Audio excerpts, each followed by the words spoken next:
Welcome to episode 3, Report Diagnoses Correctly at Every Encounter, using specific ICD-10 codes that support medical necessity.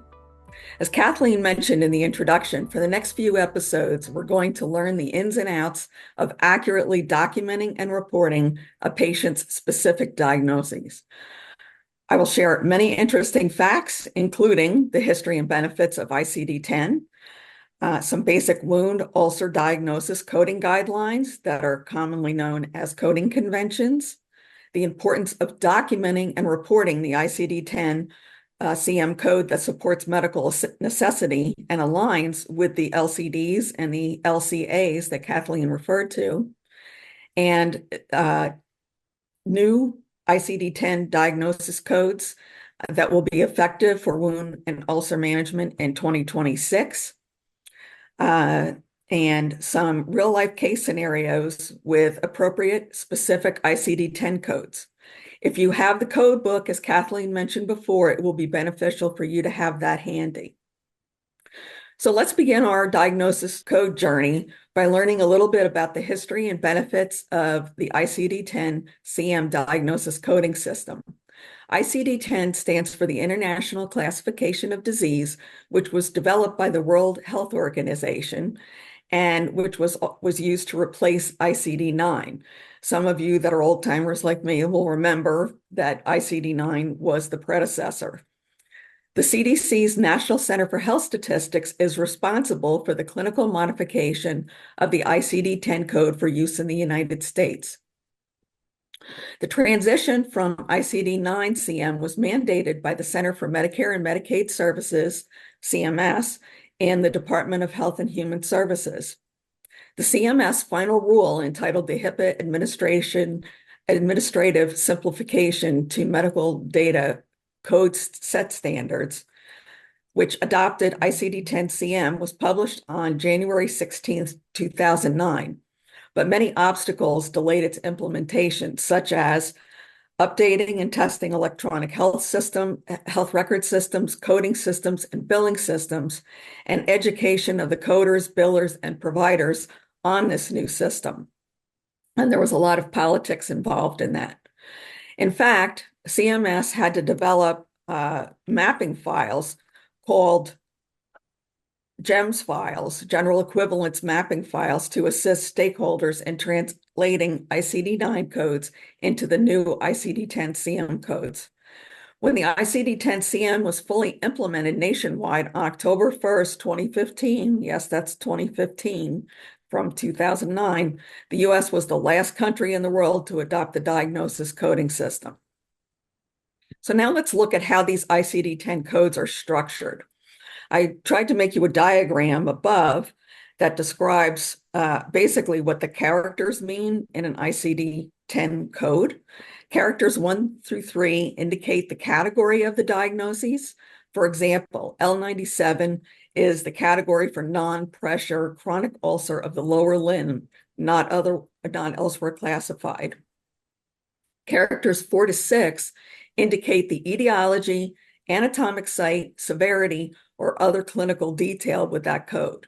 So for example, L97.421 is a non-pressure chronic ulcer of the left heel and midfoot, limited to the breakdown of the skin.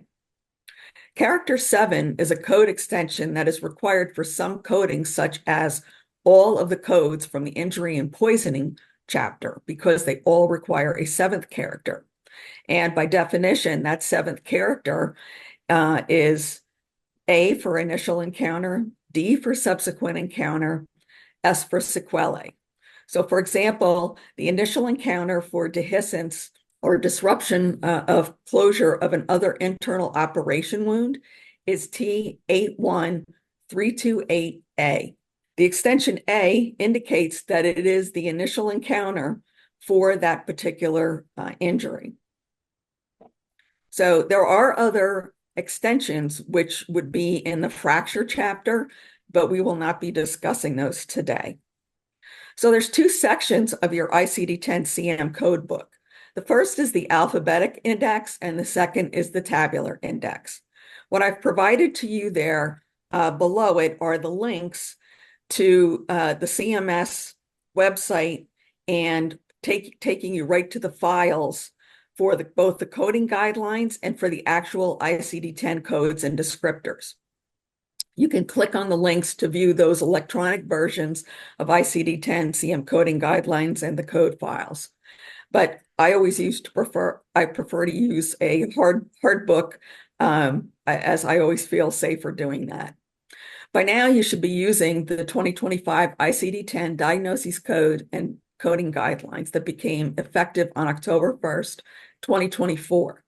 It includes 74,260 total codes and has two sections.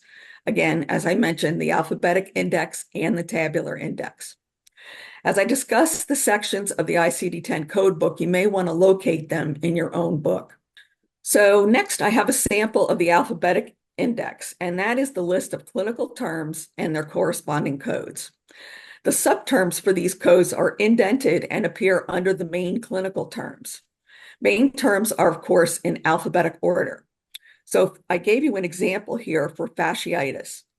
So you may also find coding notes that provide clear direction about other ICD-10 codes that you should or should not be reporting with the diagnosis code that you select.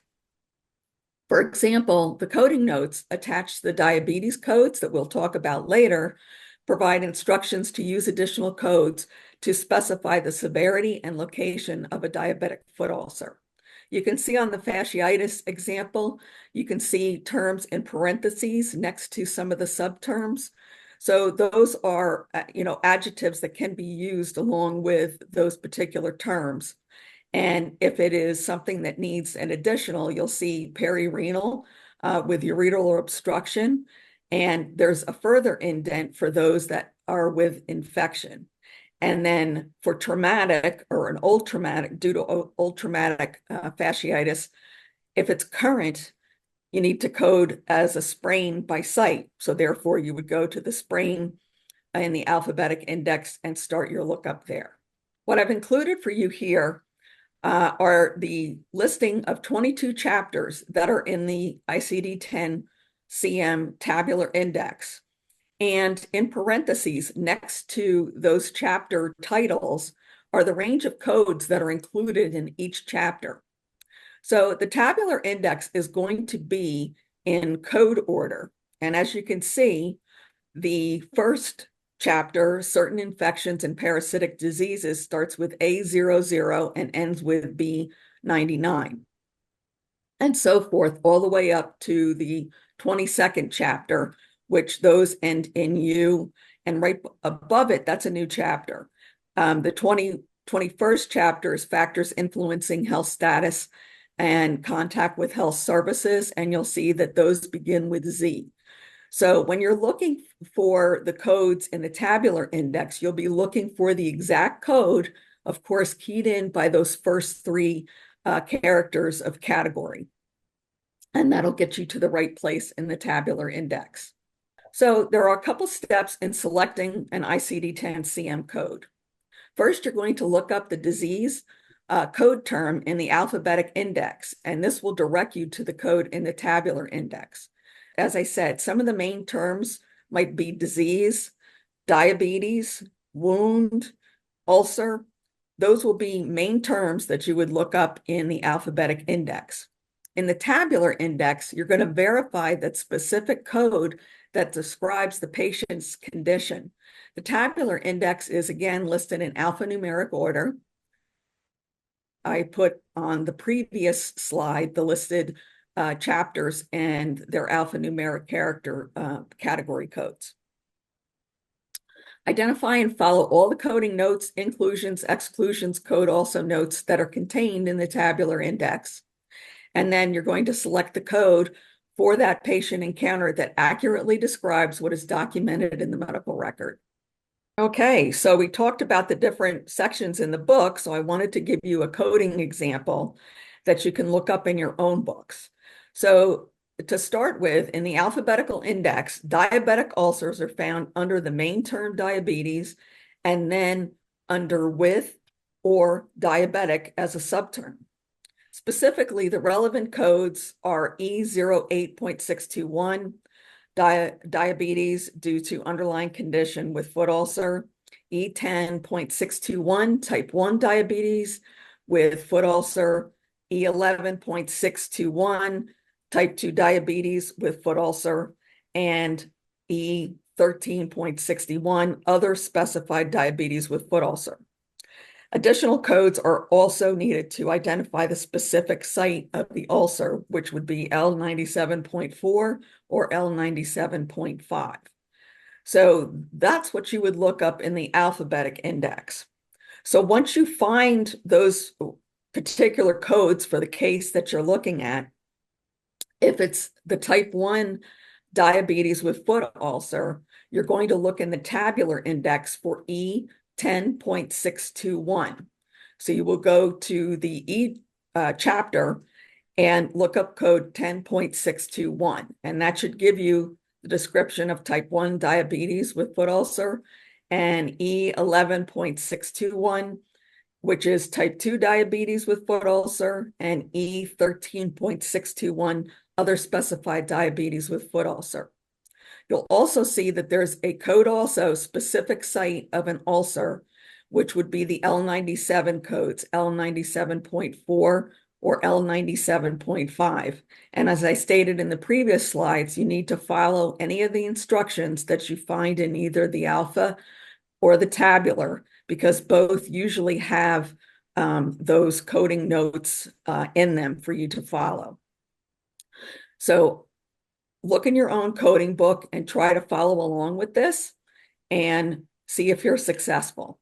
So now that you understand how the ICD-10-CM codes are structured and the information included in both sections of the code book, let's review the benefits of the ICD-10 coding system. It aligns with current clinical practice with new ICD-10-CM code titles and language that are more fitting for the United States, reports specificity of diseases with additional characters and extensions in the code structure. It also specifies laterality, meaning right, left, and so forth, with the description for right and left when it's appropriate. It combines etiology and manifestation codes, meaning that the etiology can be combined with the manifestation code, such as a diabetic foot ulcer. So that tells you the etiology and the manifestation, which is the foot ulcer. It reduces coding errors because of the specificity. It improves efficiencies and lowers costs. It improves clinical decision-making and clinical outcome research due to detailed coding information. It provides better data for measuring quality, safety, and efficiency, and provides space for future expansion, which is really important in today's day and age. And it allows room for recognition of advances in technology. These codes are updated by the Coordination and Maintenance Committee that is held twice a year, and once in March and once in September, where requesters can request changes to the code system, and they are reviewed by the cooperating parties at the Coordination and Maintenance Committee meeting. So I thank you so much for listening to episode 3 of Reimbursement Readiness, Business Tips for Wound Practice that address the code structure of the ICD-10-CM codes and the sections of the ICD-10-CM code book. Watch for the release of episode 4, where we will take a look at some of the coding guidelines and coding conventions that are important to accurately report these codes for wound and ulcer management. Be sure to have your own ICD-10-CM code book handy so that you can follow along with me. I look forward to continuing our diagnosis journey with you, and you are certainly welcome to take the slides off of this presentation and check all of the things that I showed you in your own code books. It's a good exercise to begin with. We will look forward to seeing you at the next release of episode 4. Have a great day.